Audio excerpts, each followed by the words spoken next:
Hey guys, Dumbo here, El Thicko. I really screwed up big time. The famous lead screw for the sash clamp, right? Made a new one, and I videoed getting to this stage, which I might as well show just for the hell of it. But it took me all the way to the end when it wouldn't fit in the female thread, and holding them up together, which I'd already done this. I'd already done this to check for the meshing, so to speak, and I still didn't cotton on. God. Oh, I should keep going on about this for ages. So this bugger here, the original, is double helix. Yeah, it's 12 TPI or maybe 2mm metric. I think it's 12 TPI.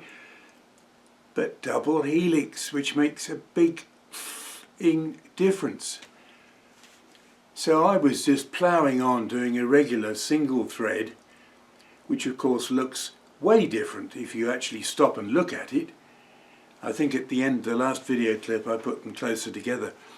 Now this new one, I put it back in and reset myself to cut the threads deeper, because I thought, oh, these it's not going in yet, we'll cut a bit generous. No, that's not going to work, is it? Oh, jeez. So I'm not going any further with this one, and to be quite honest, I've never cut a double helix on the lathe. I never had to. And I'm sort of wondering how I go about it. I'm sure there's a way to do it. Somebody will probably tell me. After all these years that I've been doing stuff on the lathe and I've never done a double helix. Maybe it's easy, I don't know. Being as thick as I am, not spotting the difference initially, I might well be overlooking the obvious. I mean, I can do a 6 TPI cut, then I've got to offset that and take another 6, exactly halfway between the first helix. So anyway, if anybody's got bright ideas as to how to do that, or point me at a video, it might be useful, in which case I might try again. Otherwise, I'm not. So the only thing left to me possibly, which is a case of basically shit or bust, heat this bugger up and try and straighten it, and if I can get it true enough but the thread needs cleaning up, I'll clean the thread up, put it in the lathe, set it up for the thread and try and clean it up. I might bother with that, then again I might not. I've lost all interest. So prepare yourself. You're going to see this enthusiastic approach to making a new lead screw, and at some point you'll probably look and see those threads are different. They don't match. No, of course they don't. How is it that these did not spot it? Quite incredible. So anyway, I'm showing it to you just so you can see how totally, well, I'm trying to find a word that's not too impolite. Somebody who's just totally screwed up beyond belief. So I'll let you see it so you can have a good chuckle. I'm going to probably do a fairly short video soon, well, hopefully pretty soon, because we're going to suddenly go into winter. You guys out west have already got it. I think you've got the snow. A little bit of case hardening, and I won't need to come out here to do the one I've planned about post-production video. May or may not be of interest, but I'll do it anyway because it might give some people a few little ideas. Alright, that's enough ramble. So here we go. The big F up.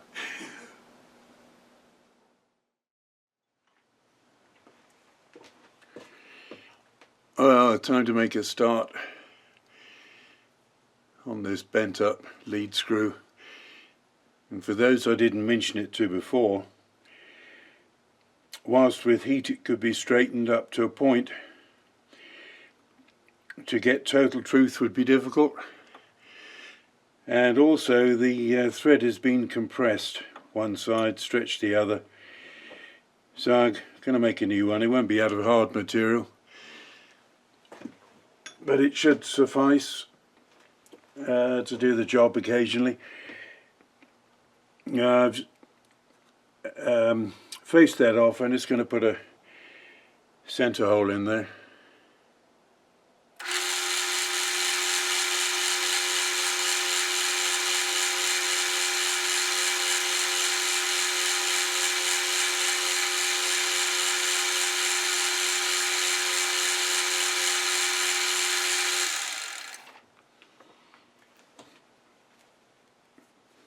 That will suffice.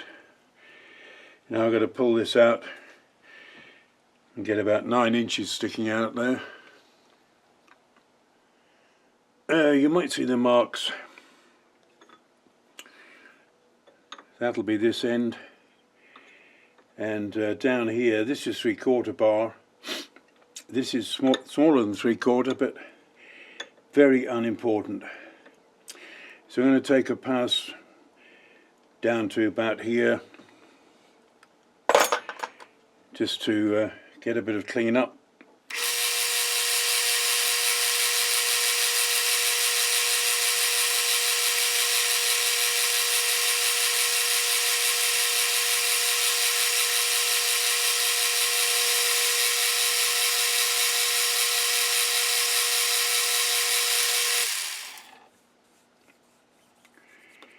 It's not bad.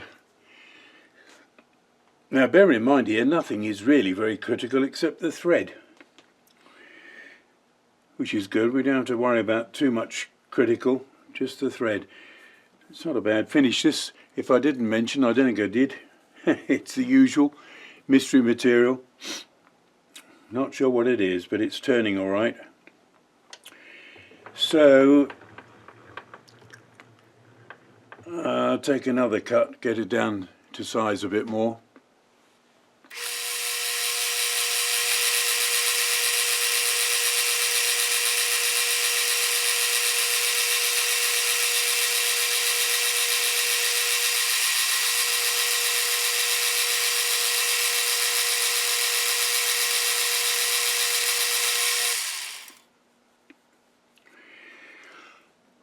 It's not bad. Let's just measure up for the next cuts. See what we need. Right, I've got to take about 69 off to get down to my thread size. Then I'll take a 50 and see what's left.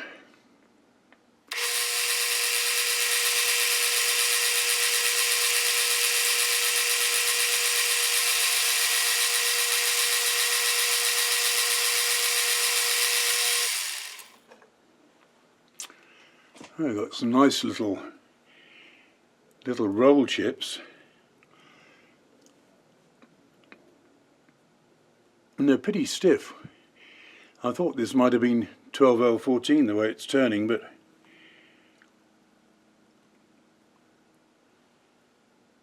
that's quite a tough chip.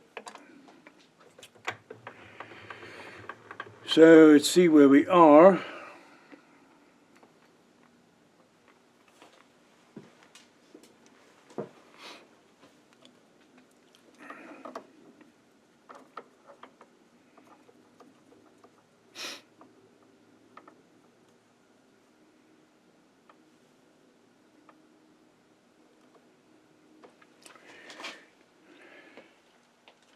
I've got to take about 45 off there, which I'll just do manually.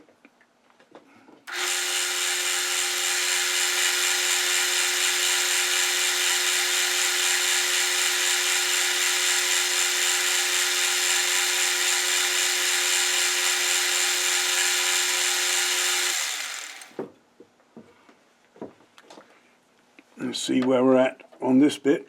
Got a ways to go yet.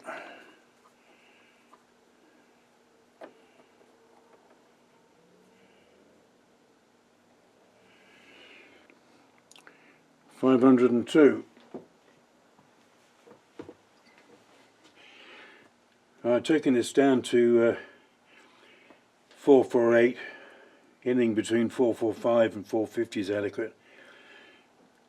And this collar here is pretty basic, but that goes on, and that's where the fixing pin goes.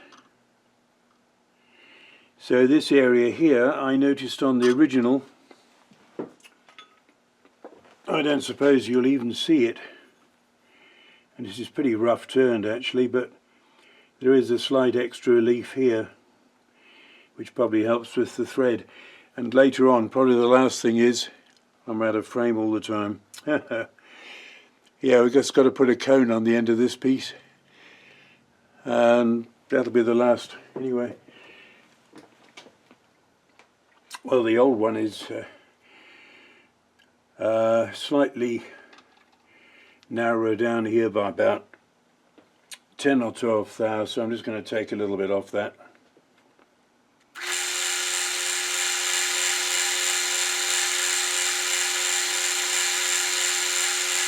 Right, that should do for that. That should do for that, all right. We've got to chamfer that off. Well, we've got to put the cone on that end. And there is nothing much there. It goes straight into the thread. So the other end, we've got to make a cut down there, which basically is a thread relief. Don't really need any oil here.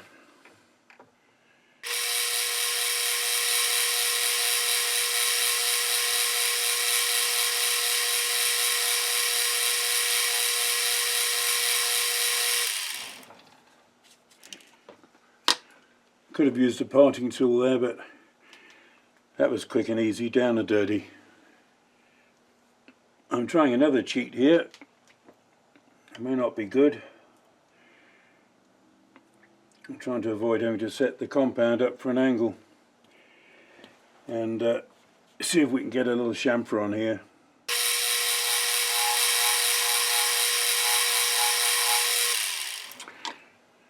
The original actually has a bigger angle than that.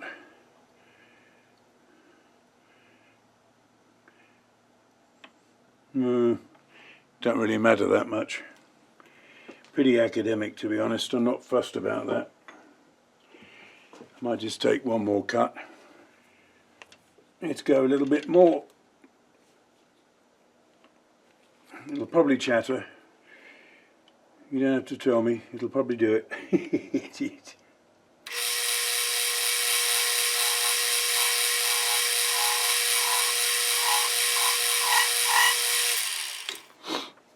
Yeah, I told you so, didn't I? Anyway, that's not that it matters in the least. It's slightly nearer to what this old one was, and this end is extremely unimportant. So basically the next thing I think is doing some threading. I've more or less worked out my thread depth, but I'm going to have to be a bit careful on that. I think we'll come back to that later at some point.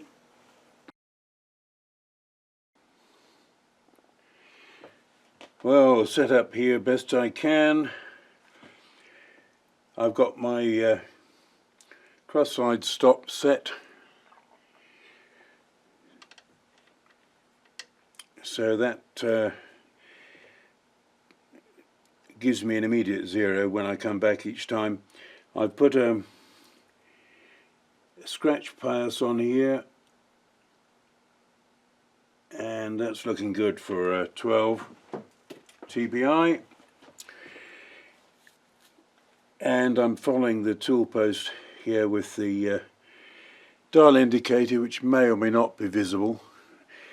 In fact, I'll zoom back a bit and get a bit more of this in. Right, I'm running on the back gear, and I think we're more or less set up here, so I'll take a first pass, just take a 5 thou pass and see how we get on. I've got a very slight lead in at this end to try and help.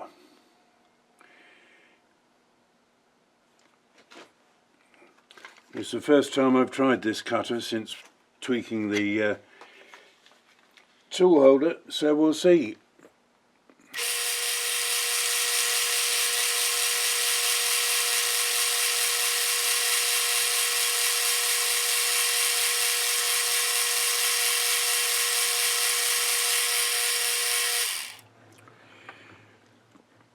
It doesn't look too bad. Bit early to tell. In theory I've got to go down to, I think, 35 thou. So we'll persevere with that. I'll just try another camera position out of interest. Well, I'm trying another angle here, mounted to the compound, but from past experience I think this machine gives a bit much vibration, so I'll try a pass on this just to see. Can't tell whether it's any good till I view the video, of course, but I'll take one pass like this. This is only 3 thou, and I take it pretty easy.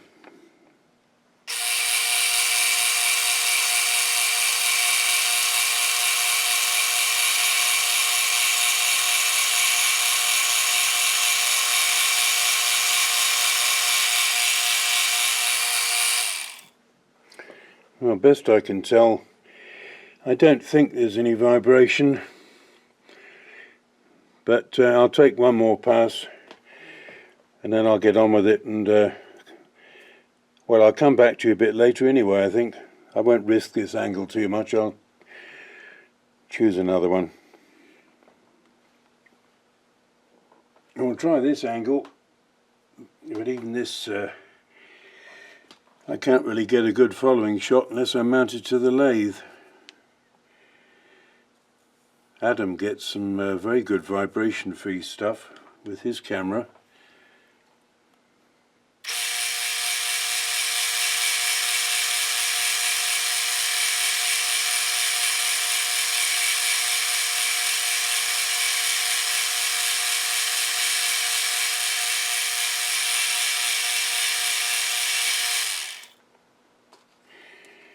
Alright, well, not really that much to see here. I've got to plod on a bit further, so I'll come back when we make a bit more progress, I think.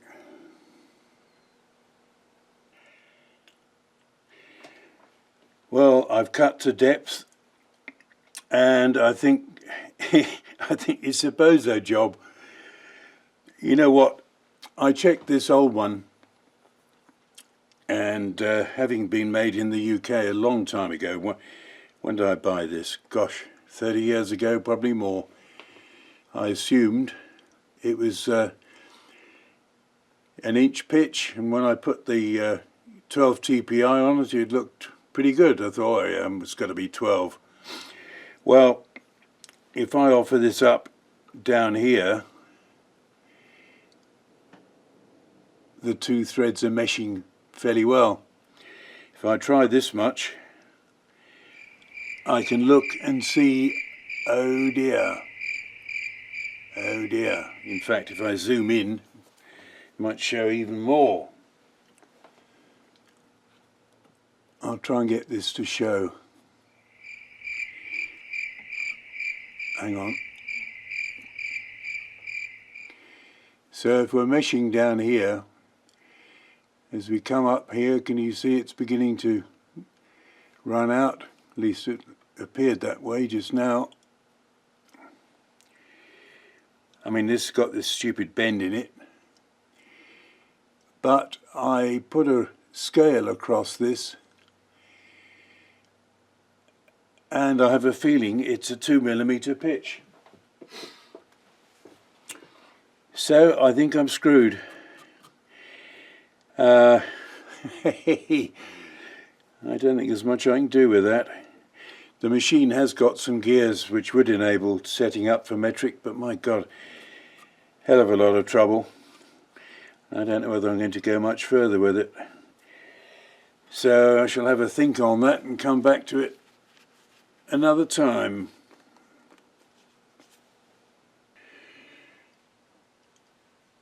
Well, I've taken, how many? 2 extra cuts on here. So it's taken down a bit further than theory. The idea being to make the crests a bit narrower and the root a bit wider, in the somewhat vain hope, I suppose, that when I come to offer it up to the female thread, that it might just work. I don't know. It might just be a complete waste of time. So I think what we'll do here is I'll take this out and reverse it, part that off, clean up that end, and we want to chamfer on this end, and then we've got a cross drill here for the T-bar, we've got a cross drill here for the locating pin for the collar. So it's all odds and ends, and I might as well finish it even if it doesn't work out. Well guys, I now know what I did wrong. I should have seen it earlier, for God's sake. Really. Okay, well here's where we're at. This is the one I've made. 12 TPI, which I thought could possibly be 2 mil. But old Thicko here didn't realise one important point. And this thread now has been actually bastardized. I put it back in, I turned deeper thread, try and get some clearance. And then I looked at this one. Can you see the angle? I don't know whether it's even focusing actually. May not be. Can you see the angle on the helix? Right? It's got a bit more diagonal. This new one hasn't. Excuse me. So what we've got is, and the penny's just dropped. Hang on. I am quite amazed how thick I can be. There's a thread starting.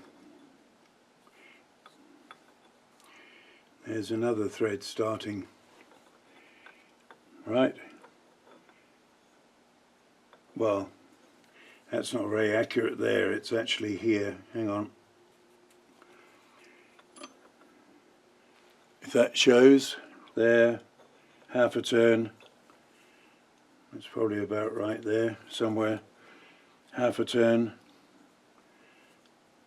Trying to get accurate on it. Anyway, it's 180 degrees. It's a double helix.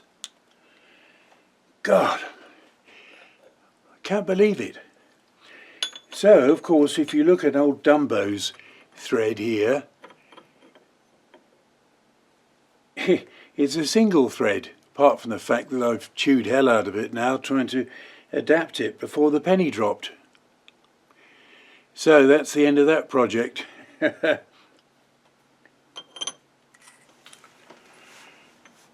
nearly didn't bother to put any on the end of this one, but I'll just apologise again for total lack of competence. So hopefully some people get a laugh out of it. I guess fallibility increases with age, doesn't it? So if you got this far, thanks for watching guys. I'll try and give you something a bit less screwed up next time. Bye.